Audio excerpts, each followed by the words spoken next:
પટેલ। હવે જોઈએ અગત્યના સમાચાર। લોકસભા ચૂંટણીને લઈને સુરતમાંથી મોટા સમાચાર સામે આવ્યા છે। સુરતના કોંગ્રેસના ઉમેદવાર નિલેશ કુંભાણીનું ફોર્મ રદ કરવામાં આવ્યું હોવાની વાતો વહેતી થઈ છે। ટેકનિકલ કારણોસર નિલેશ કુંભાણીનું ફોર્મ રદ કરવામાં આવ્યું હોવાની માહિતી મળી રહી છે। નિલેશ કુંભાણીનું ફોર્મ રદ થતા કોંગ્રેસ રોષે ભરાઈ છે। આ મામલે પ્રદેશ કોંગ્રેસ અધ્યક્ષ શક્તિસિંહ ગોહિલ પત્રકાર પરિષદ કરશે। આ મામલે કોંગ્રેસ હાઈકોર્ટમાં જશે તેવી પણ માહિતી મળી રહી છે।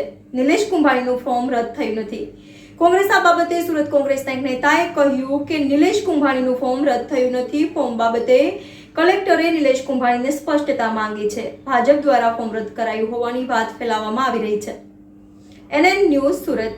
દર્શક મિત્રો, તમારી આસપાસ બની રહેલી અવનવી ઘટનાઓ વિશે જાણવા માટે NN ન્યૂઝને લાઈક કરો, શેર કરો, સબસ્ક્રાઇબ કરો અને બેલ આઇકન પ્રેસ કરો, જેથી આપને નોટિફિકેશન્સ મળતી રહે।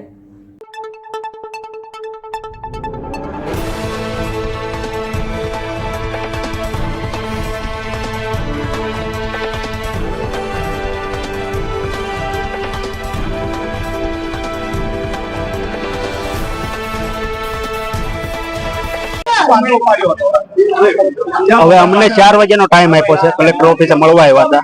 મીડિયા વાળા દ્વારા બધાના ફોન આવતા હતા, તમારા ફોર્મમાં શું પ્રોબ્લેમ છે। હજી કોઈ આ કલેક્ટર ઓફિસેથી કોઈ માહિતી આપી નથી। 4 વાગ્યાનો અમને ટાઈમ આપ્યો છે। 4 વાગ્યે કરે તમે આવો, ત્યારબાદ જે કઈ હશે એ તમને માહિતી આપશે। ટેકનિકલી તમને શું કહેવામાં આવ્યું છે? ટેકનિકલી અમને કોઈ વસ્તુ કહેવામાં નથી આવી। મીડિયા દ્વારા ફોન આવે છે, તમારા ફોર્મમાં શું પ્રોબ્લેમ છે। અમારા ફોર્મમાં કોઈ પણ પ્રોબ્લેમ છે નહીં।